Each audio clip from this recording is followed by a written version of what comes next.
Well, hello there, and welcome to Homa Live. Great to see you in that chat there. And what is up, everybody? Good to see you here. We've got some exciting stuff to cover today, so we're going to jump straight into things in just a bit. Panos, Homer, Jason, Marco, everyone in that chat there, say hello. Come and say hello in that chat. Let us know where you're from, all that good stuff, and we'll get on to talking about some really fun things today. So I'm thrilled today to be joined with Erwann, who is a publishing lead here at Homa. So without further ado, let's welcome him on and say hello. So Erwann, welcome. Thanks for joining with me. Hello, Kevin. Hello, guys. Thanks a lot for the invitation. Really happy to be here and to share some learning with everyone in the chat and everyone participating to the jam. It's really cool. Amazing, yeah. So we've got some slides lined up for everyone today to go through some of the best practices and all that good stuff in hyper casual.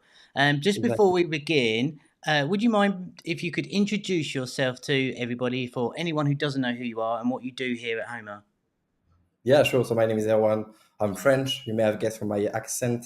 Working at Homa for the past 2 years and a half as a lead publisher. So what I do is trying to help my team, but also all the developers we work with in the world to publish as many cool games as possible. Whether it's classic hyper casual, whether it's arcade idle within a subcategory within hyper casual, but yeah, trying to help those guys the best way I can in order to maximize, I would say, our chances of success in this crowded world for sure. Amazing, yeah, and you've got such a wealth of experience that we're going to tap into today. And luckily enough for us, you've prepared some slide for us. So what I think we should do is jump straight into this, and I'm going to pass it over to you to show the slides that you've created, and at some point we'll jump in and out and talk about everything that you're going to share with us today. So I'll pass over to you, and you can let us know what's going on. Yeah, cool. So what I've done is actually I've divided this talk into three, I would say, subcategories, subparts, and I want to keep this chat really interactive. So feel free to ask any question. Also, Kevin, feel free to cut me off if at some point you have any questions.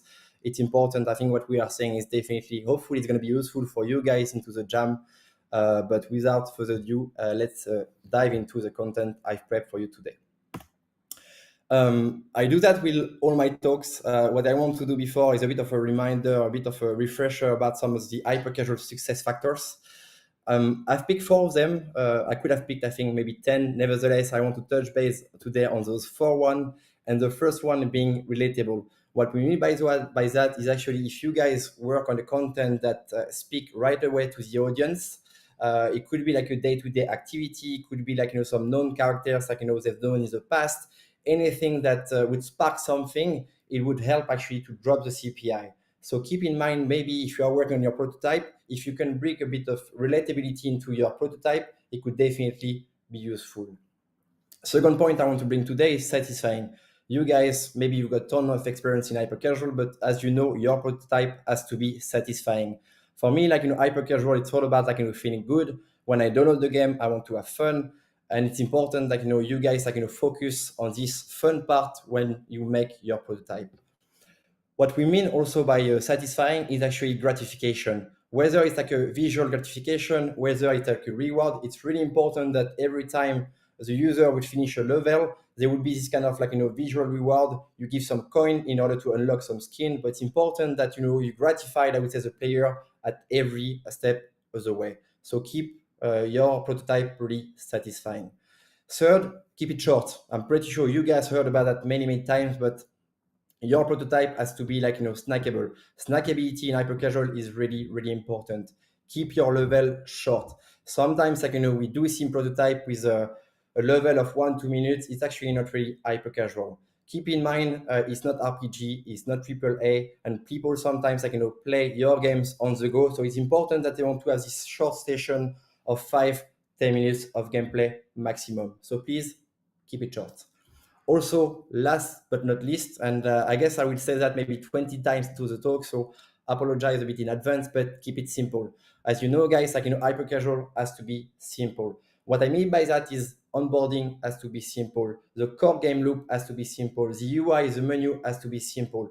Why? Because again, it's not a niche market, it's mass market. So you want your game to be played by someone who is maybe turning 18 and someone who is turning 70 years old. So it's really important that we keep this accessibility across all your game at the start, but also when they've been playing for a while. So keep those success factors in mind. It's going to help you out while you guys are doing your prototype. All right, so let's dive into the first part of this talk, which is game design, some core pillars. First, core loop. Keep it simple. I'm going to use this word many times, but core game loop, really important. What I want to show, and I want to use actually a prime example, a masterclass, I would say, of a core game loop is simple. It's a game we published 2 years ago with our friend at Hasbro called Epic Prince. Maybe you guys played. If not, I would encourage you to download it, because even though it's 2 years ago, it's still very much modern in terms of how do they approach the core game loop. It's fairly simple. You actually play. It's a shooter game. It's really family friendly, of course. It's Hasbro behind, but you shoot, you win, then you move on to actually complete your level. Then you've got this reward. Sometimes you get some coins. Sometimes you would spend actually the coin into some skins. Sometimes you would get the chest. It's fairly simple, right? You play, you complete, you get your reward. You sometimes play another level. Otherwise, you can unlock a few skins. But every time, especially at the start of the project, when you work on a GDD, make sure you keep your core game loop as simple as possible in order to make sure your game remains accessible for absolutely everyone. Again, this is not RPG, not AAA, so make sure you keep everything really simple right at the start of the project. I want to touch base quickly about difficulty. Difficulty is really hard to master, to be honest, but it's really hard that you guys keep the difficulty under control and really well balanced. Why? I think I just want to touch base on an example. I got a puzzle game 3 days ago. I couldn't pass level 3, even though I've been working this level 3 for the past 3 years, and I've been gaming for the past almost 9 years. So if it's too difficult, people won't like it. After a while, they are like, it's too difficult, I'm not having fun, I'm going to churn. So there will be no one left at level 15. On the flip side, if it's actually too easy, there is no challenge, people will leave. Trust me, it's a crowded space, many cool games out there.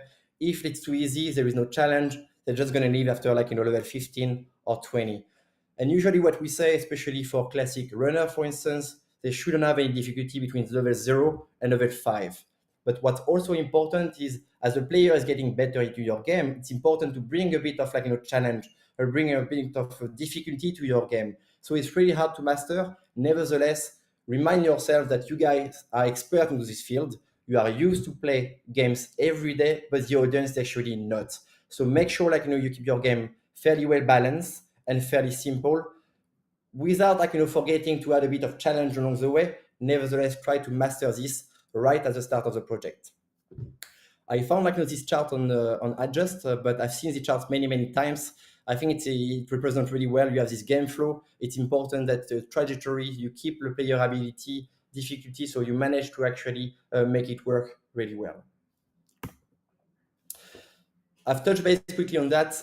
Very short level, very progressive difficulty. I'm going to use this a really good example. You heard this game. I'm pretty sure everyone in this audience has played this game called Pull Him Out, and I've deconstructed the way they approach difficulty, because I think it's still a really good game around this. First level, you have one core action. Second level, 2 core action. Third level, 2 core action, 1 core action, one obstacle. Fourth level, 2 core action, 1 obstacle. It's super progressive, really linear, and I think it's still a masterclass. So here, if you do that, you make sure you are not losing anyone. Nevertheless, you bring a bit of a challenge right after level 5, level 6. So there is it's a bit of a challenge for everyone. People who love difficulties are going to enjoy your game. If it's a bit too complex, people might go back to the previous level. Nevertheless, I encourage you guys to maybe play this game, because it's really well made. Onboarding, when I mentioned keep it simple, I think one of the first things that you guys have to do is making sure the onboarding is actually pitch perfect. I'm going to use one of our cool games that we published 2 or 3 months ago with our friends at Fusey, called Merge Master. If you haven't played the game, please do so, because I think it's definitely, again, a masterclass in terms of onboarding, and I'm going to try to explain it to you today. First, splash screen, fairly classic, could be Unity, could be your logo, doesn't matter, of course, at this stage. Level 1, straight into the game. Sometimes I'm downloading games, I've got the menu, I've got a really long onboarding. It doesn't work like this. Please make sure the first screen straight into the game, so at least you show exactly what you have to show, which is the core gameplay right at the start of the project or the game. Second screen, classic, end of level, not too much UI, classic, you reward the player with some coin. And then third actually screen, in Merge Master, we onboard the player. Tutorial, you have to select the first character. Second tutorial, we place against the troops, right? So fairly easy, really progressive. Fifth screen, we actually, is the fight level 1. Sixth screen is actually merging. So we show the player how do you merge a dino, which is a second character, into the game. And it goes on, I think, until level 3 or 4, right? My point here is really linear, really progressive. So at the end of maybe like in level 2 or 3, you have 100% of people, of players who got your game. That means that they are able to stick to your game because they might enjoy the game. So at least everyone has understood your game. It's really important. Sometimes we see onboarding which are way too complex, and you will lose everyone if people didn't get actually your game within 1-2 minutes maximum. So make sure you keep that in mind. Keep it really simple, super clear. Level design. What's really important into hyper-casual is to bring some content diversification really early on. I've taken this example that we published, Monster Egg. We published this game about 4 weeks ago, I think, and I want to deconstruct actually how we brought some content diversification into this game, into this runner, because again, I think it's a really cool masterclass what they have done. First level, we just introduced one collectible, fairly simple. Second level, we're actually introducing 2 new collectibles. Third level, we introduce the first obstacle. Fairly simple, you just have to pass. Trust me, 100% of people will go through. Nevertheless, it's something new to the game, which is nice to see for the players. Level 4, new environment, really cool. I didn't want it. I did not really expect that. Nevertheless, new environment, always good for the players. Diversification really early on into the prototype. Level 5, new feature on the egg. Now, used to be on foot, now it's actually a flying egg. Cool, same thing. I didn't buy this, but we are offering a bit of diversification to the experience to the players right at the start of the project after only level 5. Level 6, here, new platform. Used to be fairly flat, now it goes up and down. After a while, there will be jump. Same thing, you just diversified a bit the gaming experience, and that's really important because people want to stick to the game because they are saying that there is much to offer after a while. So it's important that when you guys are thinking about the GD, whether it's a runner, a puzzle, but you keep some content that you're going to bring to the player after level 5, level 6. So they know there is some depth into your game, and it's just not a basic runner like 1,000 out there. So keep that in mind, really important, content diversification early on. I don't know if there's any question, Kevin, or maybe you have some question. I'm not saying I've got 1,000 questions, and I'm going to try and chill myself out a bit. I mean, that was great. I mean, there's so many things I want to touch on there. I mean, I think for the most part, that last part of the diversity early on, and I always bang on about don't hold all your stuff back, keep changing it up so you keep feeding the player to make them want more and more and more. And I think there's a real big sort of danger for game developers who want to extend their game just because it's bigger for no reason whatsoever. So I guess really what I'd like to focus in on, and I'm trying to calm myself down, what's the biggest sort of mistakes that you see people make when they're sort of their first sort of prototypes that they provide? Is there anything that you see? Obviously we now know what we should be doing, but what's some of the common mistakes that you see? I would say it's going to be the same gaming experience for the first 10 level, and there is only content diversification what's going to be brought to the game after level 10, 20, 15. So I wouldn't say that you have lost a bit of players, but actually yes. I know it's actually prototyping, so usually we aim to have a good CPI. It's more about marketability versus in-game metrics at this stage, of course. Nevertheless, I think it's if you can get a good marketability and a good D0 playtime, a good D1 retention, then you are on into something really cool. So keep that in mind and do not keep what you have new into the game after level 10. Try to show off. I'm not saying you have to show off absolutely everything within 5 level.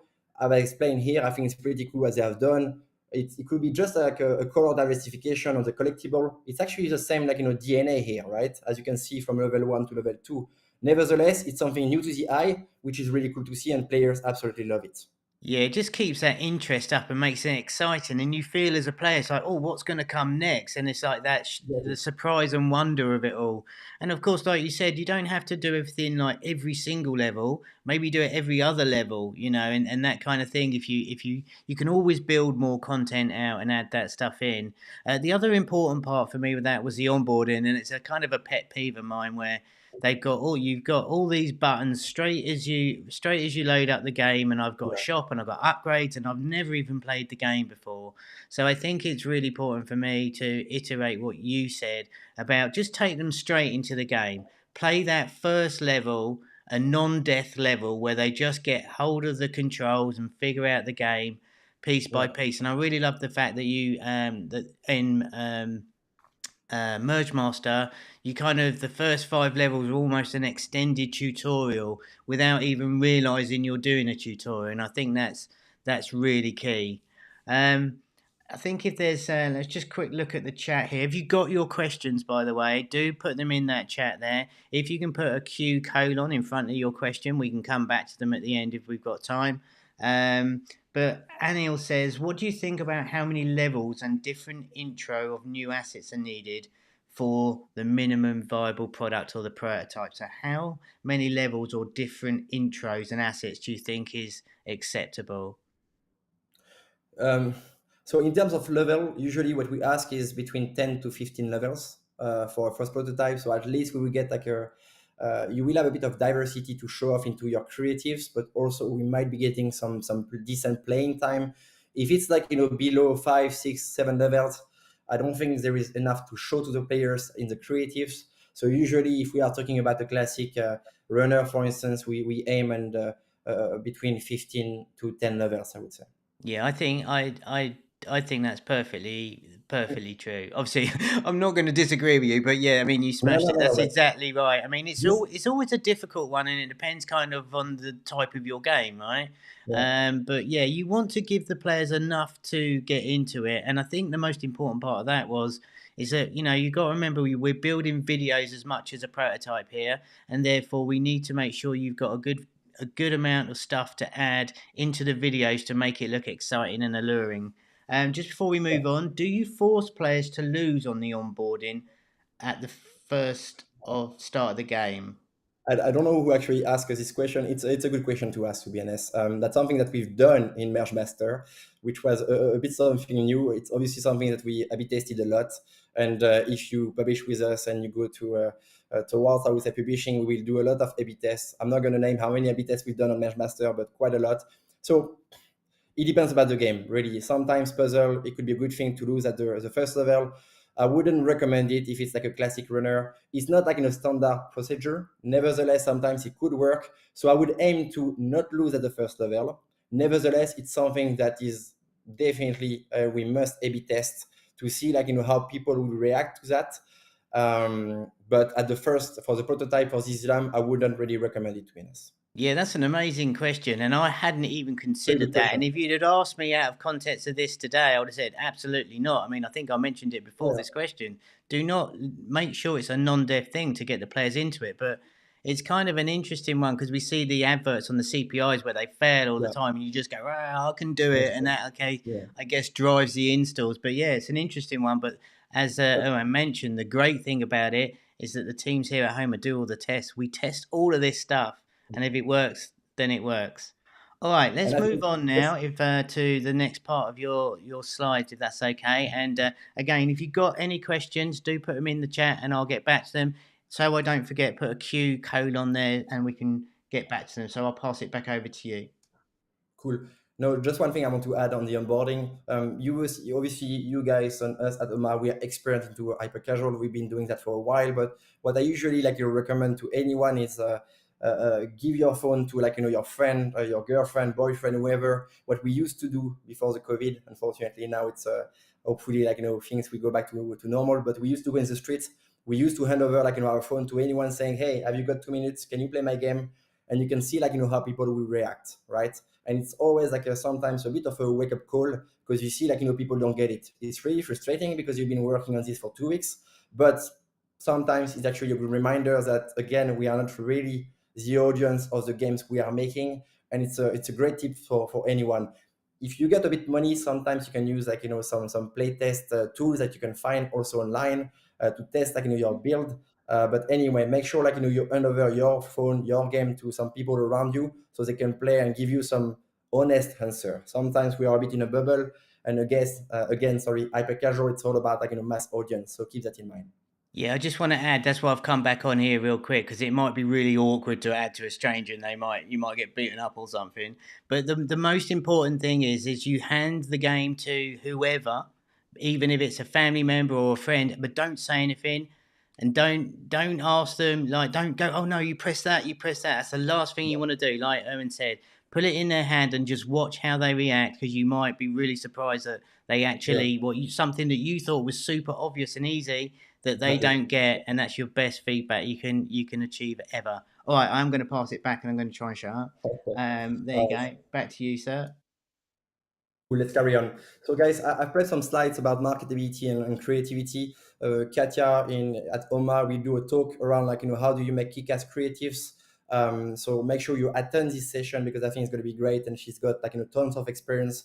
Nevertheless, I would say today introduce a bit the topic about how you can show off at the maximum level, I would say, into your ads. But first, I want to introduce a bit the Facebook user. We've been using today for this slide, like Jennifer. It could have been me, you guys, Kevin. But what Jennifer does, she's actually seated on the sofa. She's browsing through a Facebook feed from some news, like picture, whatever. But what I want to mention, she's actually not on the Play Store. She's actually not on iOS Store. What I mean by that, she's not looking for games. So I want you guys to ask you one question. How can you decide, how can you make sure, how can you incentivize Jennifer or myself to actually download your game, even though I'm not actually on the Play Store looking for games? And if you keep this question in mind, it's going to help you a lot, or tons, hopefully, to make the creative that you think is the more appealing, the more sexy ever. And within a few seconds, people might be interested, even though they didn't want to play any games or don't know any game, but people might get interested into playing your games. So I think this question is really important to actually write it down. And every time you make creatives for your game, keep that in mind. I'm pretty sure you guys have seen this slide. Maybe some people don't use Simpson. Maybe some people do, but you heard about this 3 seconds trick. Nowadays, I spend maybe, I would say, almost 10 hours a day on my phone, which is not good, I know. Nevertheless, we are fueled by information everywhere. So we take decision much faster compared to, I think, a few years ago.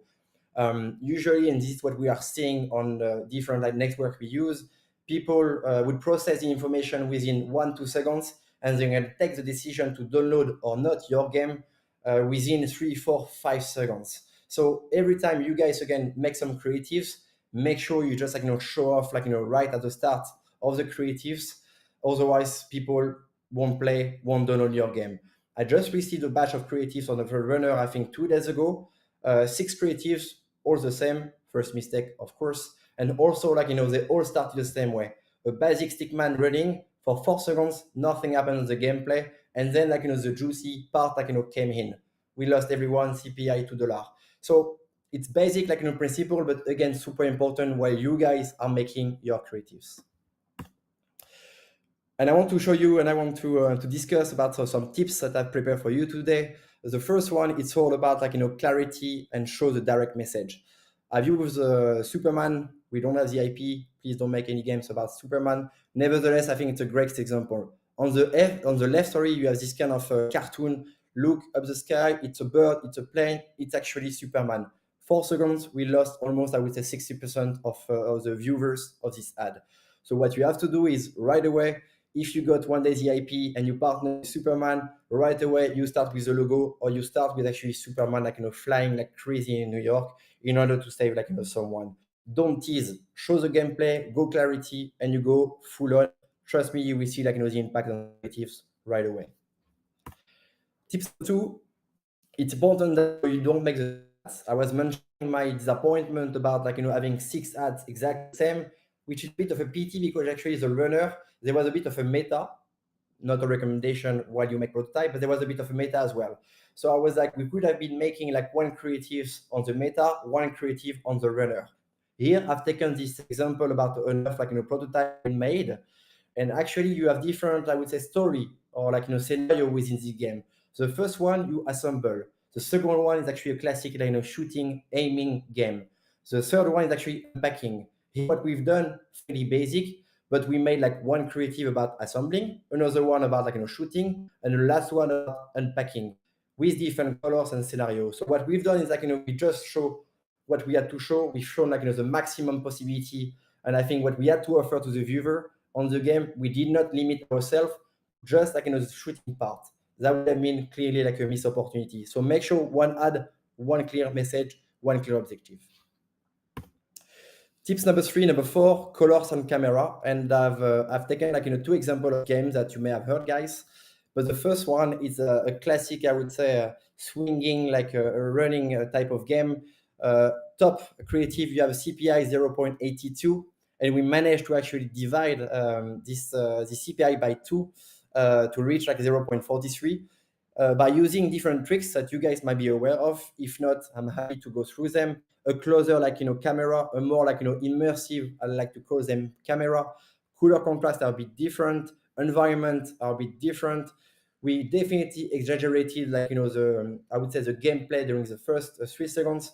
One thing that is really cool, if you guys are Unity, sometimes it's actually not in build, it's okay, but try to play a bit with Unity to sometimes make more exaggerated creatives for your games. It could actually bring some decent results. And we spoofed a bit Spider-Man, a bit tricky, but be careful about that. Anyways, we got a good CPI, and I think that's a really good example about how you can use different scenario in order to try to take the CPI down to a decent level. The game on the right is different. It's Arcade Idol. As you know, guys, it's a bit booming at the moment, and we've been publishing a few games like this. This one obviously is a bit different, but we managed to reduce the CPI to reach 0.25 by simply having a closer camera. So again, more immersive. We show straight the gameplay. We exaggerated about the tool, so you have this really nice effect when you, I think it's wheat, yes, when you collect the wheat. It's a bit more dynamic as well. That's why I kind of like this creative. I'm not surprised it's actually perfect. Sometimes we get a creative. I've got the top camera. You don't really see the gameplay. You are like this trying to understand what the gameplay is all about. It's not going to work. So try to actually make sure you are really close to the action in your game. You will get reduced CPI. This is a bit of a recap. I explained about this 3-second action, direct action, no teasing, straight into the gameplay, one ad, one message, one objective. It could be win, fail. It could be a bit more ASMR type of actually creatives, a bit more fun, play on the fun sometimes. If there is a fun, I would say, part into your game, make sure you have one creative on the fun. It could be working quite well. Third, camera. Camera is so important in hyper-casual nowadays. It could be top view, it could be FPS camera, it could be a bit following the action camera, shaky camera. Doesn't matter, to be honest, but make sure you are not using the same camera for your for all your creatives, because again, by keeping exactly the same gameplay, by changing the camera, we are seeing some CPI being drastically reduced, and you guys can play around with it fairly easily into Unity. So I would highly recommend to do that while you are making your creatives. Last but not least, colors. Make sure nowadays it's all about saturated colors, all about modern colors. So make sure you bring those kind of saturated again colors to your game, especially on the theme Blast from the Past. Back in the old days, the color were a bit different. So if you are trying to modernize a bit gameplay from the past, make sure you update and you change the color to make it more modern, more what people are used to do and used to see, on the Play Store on iOS. If you are not too sure about what I mean, just go and download some games. I'm pretty sure you will get it right away.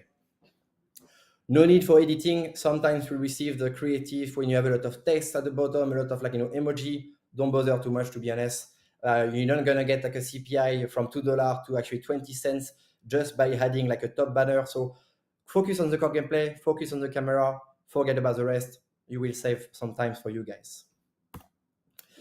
I want to show you some good example as well how we reduce some CPI. It might help you out if you are working on Arcade Idol for this jam or a classic Attack on Giant type of game. Here we went from 63 to actually 25. And the process is we updated a bit the action, closer camera, we changed a bit like, the stickman as well. And just by doing that, so different like, variation on the gameplay and the stickman, on the colors as well, a bit more saturated on the right. You can see the grass is way more green versus a bit more pale on the left. We reduce like, the CPI by almost like, divided by 3, which is obviously for us and for the studio behind us, a massive like, win, which helped actually to scale a bit this game. Attack on Giant is a bit different, but camera, we exaggerated a bit, like, for the first 3 seconds, it's way more dynamic. We change the color, we change, like, the color of the enemy. So again, it's all about, like, having some different variant into your ads in order to maximize your chances to get like a good CPI for this jam. One thing I want to note, why I decided to highlight and to talk about creative right now, because you guys are definitely at the start of the project.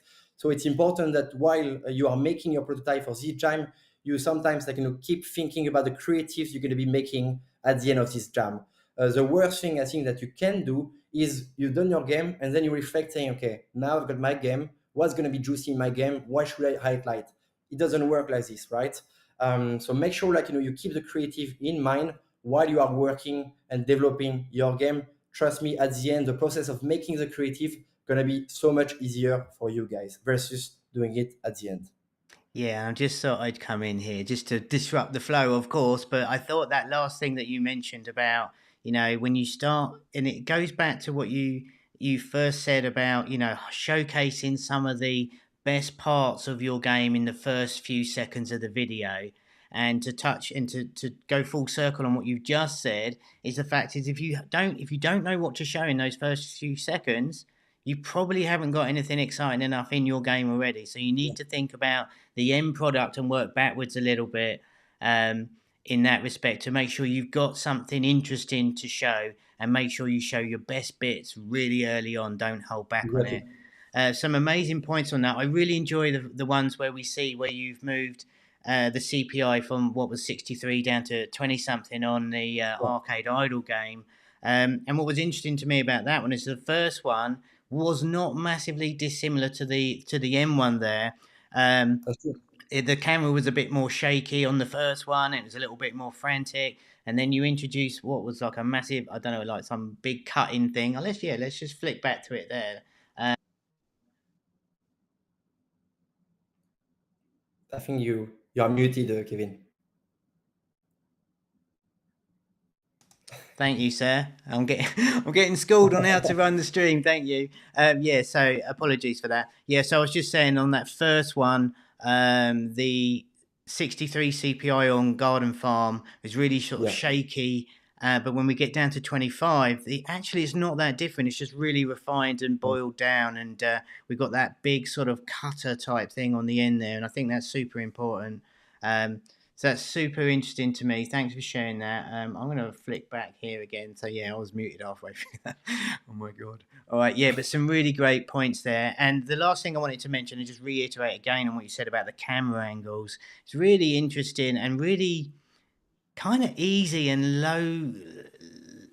low effort to choose some different camera angles for your game just to pique that curiosity and try and get the Jennifer from Facebook to pay attention to your ad, and that's really the key there. There's a couple of questions that have come in. I want to Sure. answer those now if we can. Does the tutorial affect churn? And if yes, how much? I guess I'm going to finish that with. So, can we tell if a bad tutorial has a huge churn rate? Yes, I think it depends about the Yeah. game, but obviously having not so good like tutorial is not going to help your game for sure. So tutorial is important. Even at prototyping, it would be silly just to redo the whole tutorial after a while. So keep it simple. That's but yeah, it would impact negatively. If people don't get your game, they're not going to stick to your game, which is fairly easy to understand, of course. So again, keep it like simple. Do not hesitate to actually, if it's a puzzle, to spread a bit the tutorial like we've done on Merge Master. We've done different like scenario tutorial right at the first level, and we decided to actually do that, which was working better for this game. Each game is different, which is I think really hard for hyper casual. We try to reuse all the learning that we've got and gathered for the past 4 years and fuel it to all our studios. But each game is actually different. So sometimes one thing that is not working to this is working, sorry, to this game might not work for the next runner. Nevertheless, we have A/B tests and we have a bit of experience, so we can draw and we can draw some paths and know exactly what's working at some point. Yeah, I think the golden rule there is like don't overcomplicate it. Don't a No. long tutorial with like you click here, now you click there and click there and all the rest of it. Like you don't want to do that. It's that finding that balance to make sure they understand the gameplay and just get them make them understand it as soon as possible. Um, One thing also, Kevin, it's a bit off topic because obviously for the prototype you're not going to do that. But what you can maybe do at some point, guys, is if you go towards publishing, you can maybe do a bit of onboarding for the first 10 level, and then if you wish to introduce a new feature to your game, it's okay to actually do a bit of onboarding after few level. If it's again fairly well explained, not too much text. Sometimes we see onboarding that has got this bit of text into the window on the game. This is not hyper casual. Again, not really RPG game that we are doing here. So keep it simple and less text, the better for sure. yeah, perfect. Yeah, and I like that. If you're introducing a new mechanic or a new enemy or something into your level, there's no reason why you can't like zoom into it and go like avoid this guy or something like that, Yeah, just to get that message across. Um, There's a quick one here, which is kind of off topic as well. For the best idea category for the game jam, is it for tested prototypes or is there a way to submit ideas? And I'll just go ahead and answer this real quick. We want prototypes for your ideas, this one. That we will have something really exciting coming up inside Home Academy within the next few months, so hold tight. But we do want prototypes for this jam. And would a cinematic type of creative be effective for hyper casual? that's a really good question. Um, Given the fact that you will have the opportunity to upload many creatives, you can give it a shot. What we want to avoid is and I've seen it a few times, so I speak from experience here. Sometimes I'm seeing creatives. The first 10 seconds will be from a clip on YouTube, will be from a movie or stuff like this. Don't do that. It's not going to work. Maybe it worked in the past, but I was not there. Nowadays, it doesn't really work. So again, keep it I would say core gameplay, but yeah, you can add a bit of cinematic around it. Is not the most performing CPI, but given the fact that you have multiple shots on the creatives, why not? It could work. Sure. Yeah, and I just want to mention on June 8th, we have Katia from the Creative Scheme coming on, and she's going to be talking about all this kind of stuff in Yeah. a little bit deeper than what we're going to go into today. But that's her job. She creates these videos and she's going to lay tons of value bombs. So just be aware that that's coming your way as well.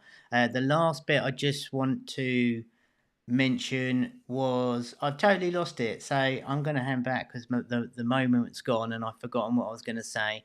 No, No. it's totally gone. I'm going to hand back to you and let's cover the next section of the slides. Okay, cool guys, back to me. Last part, only 3 slides, so it's going to be pretty snappy, but I want to touch base on something which is fairly important on this slide for the end of this talk. Requirement for prototyping is this jam. Kevin already touched base on that, but as you know, guys, and you will find all the information on our website, we want you to introduce our master SDK, meta SDK called HomaJam. What we want also to see is actually trendy, quality, modern assets. I think it's a bit of a challenge because the theme is blast from the past. So it's really hard to it's going to be a bit hard maybe to find the right balance between having something from the past and trying to modernize it. But I know my colleague Arthur will touch base on that this Friday. But try to keep it good colors, modern colors, saturated colors for this jam. Trust me, it's going to have a massive impact on the CPI. Last but not least, I touched base a bit on this during this talk, but minimal UI, spend time on the core gameplay. Don't bother about the menu. Don't bother about having some really good buttons. Trust me, you're not going to show that into your creative, so don't spend time on this. Qualitative requirement, and I will show you some examples after these slides. Juiciness in hyper casual is of course really important, and I think it's important that to think about juiciness while you guys are actually prototyping. Again, it's more than okay to do something in Unity. You save it, you use it for the creative, but you don't have that into the build. we do that fairly often, and it's actually a good practice. But make sure you have a bit of like a juiciness, some speed effect, VFX into your games for the creatives, and heaven for the good, I would say, gaming experience while I'm playing your game. Second, I mentioned it, we are requiring some 5-10 minutes of gameplay, ideally like 10 minutes of gameplay to get like a, I would say maybe a D0 playtime, which is very nice to see, and a D1 retention, which is about like 10 to 20 levels. But sometimes we get prototype which has got like, I don't know, 45 minutes of like gameplay. Trust me, don't bother for now. Focus on just 10 minutes, but make it perfect versus like keeping adding content to your prototype. We are not after like a D3 while we do a marketability test at Homa. Last, obviously, content, diversification of content. Why? Because it's important to show different scenario into the creatives. I'm not going to touch base on this. We already spoke about that. Not required. Again, I would say we see that almost on a weekly basis. No meta. When I got the runner a few days ago with the meta, I was like, guys, you wasted I think 2 days of your time. Don't bother about the meta, whether it's a runner, whether it's another type of game. We don't need that. 2 million environments. I know I've been pretty pushy during this talk about like diversification. Nevertheless, what I mean, 3 environment, 2 environment, so you have different creatives is enough. Don't bother like working on 20 environment. Anyway, you have limited space on the creative.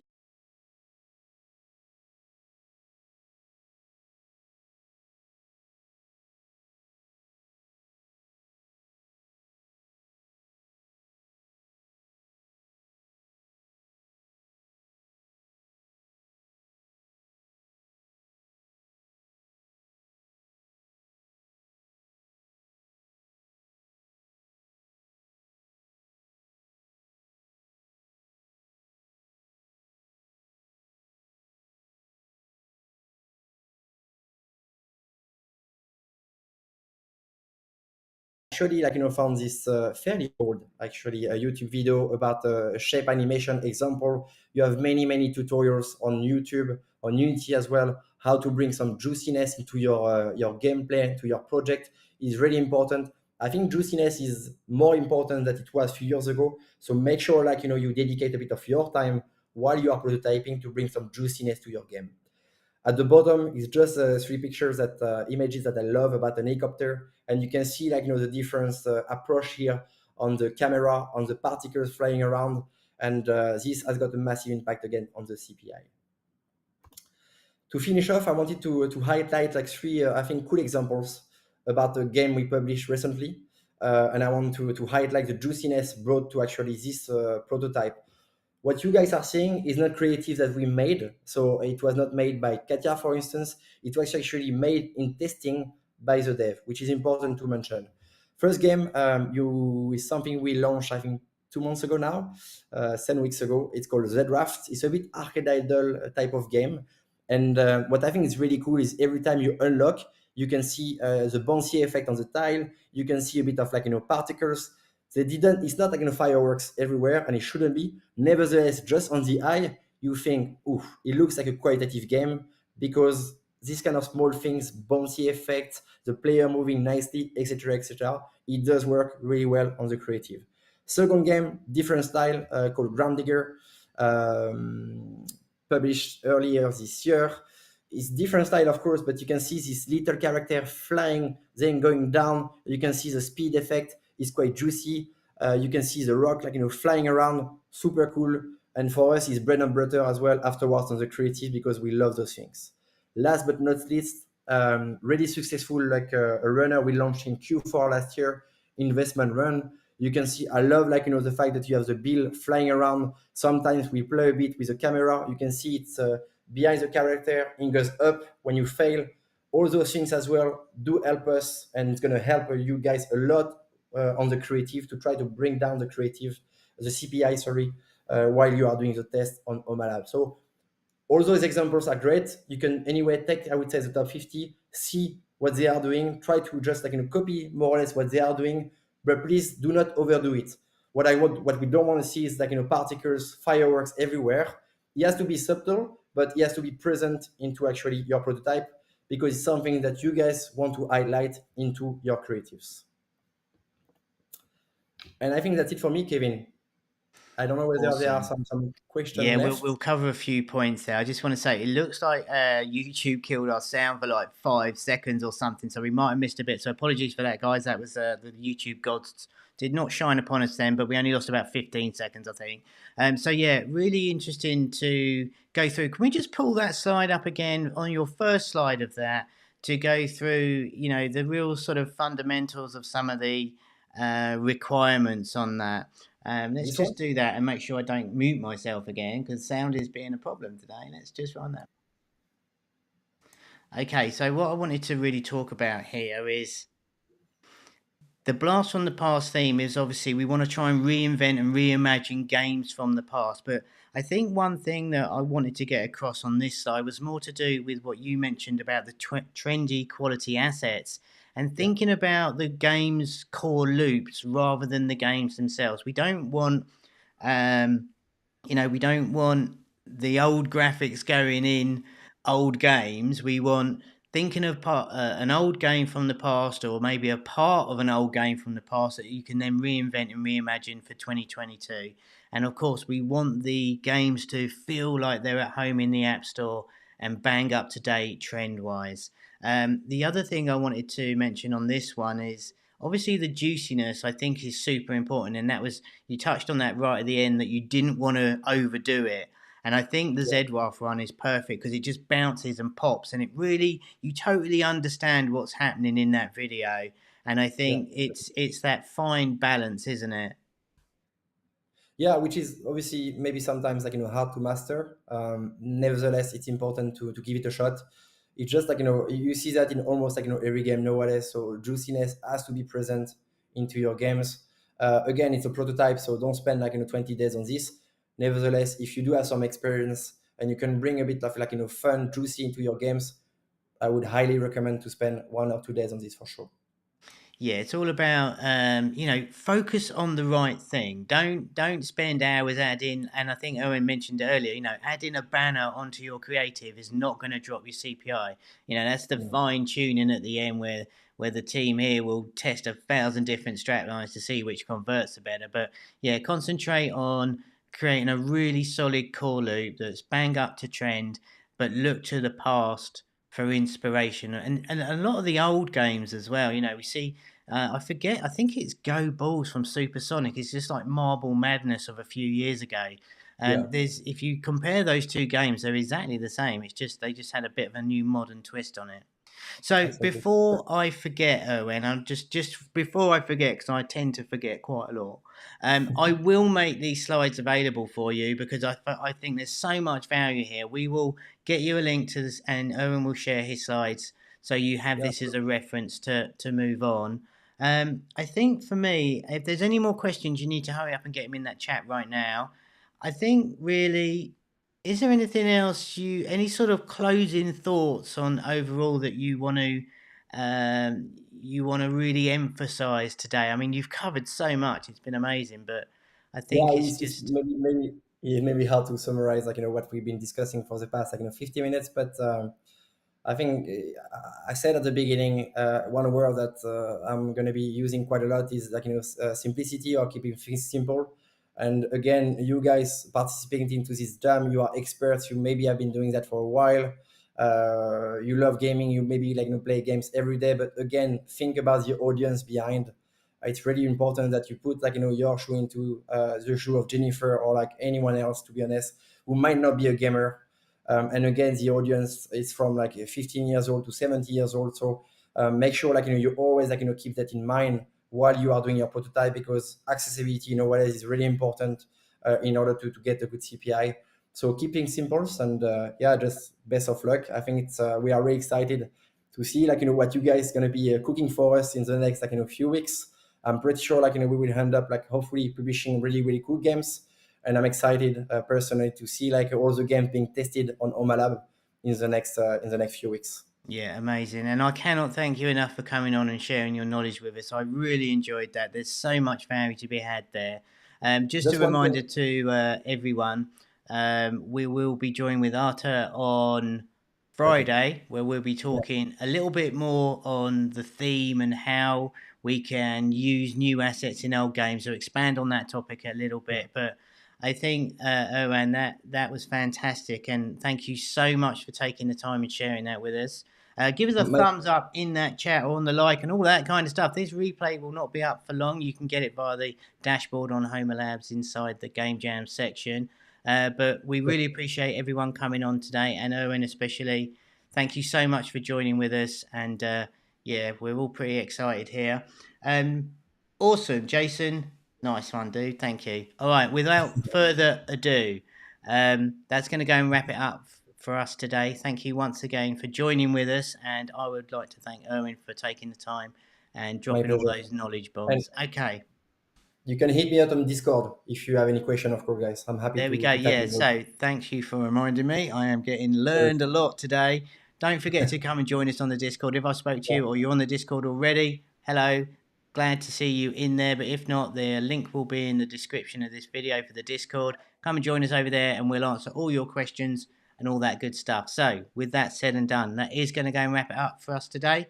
Thank you, everybody. And we will see you on Friday. See you later. thank you, guys. Thank you, Kevin. Have a good day. Cheers. Bye bye.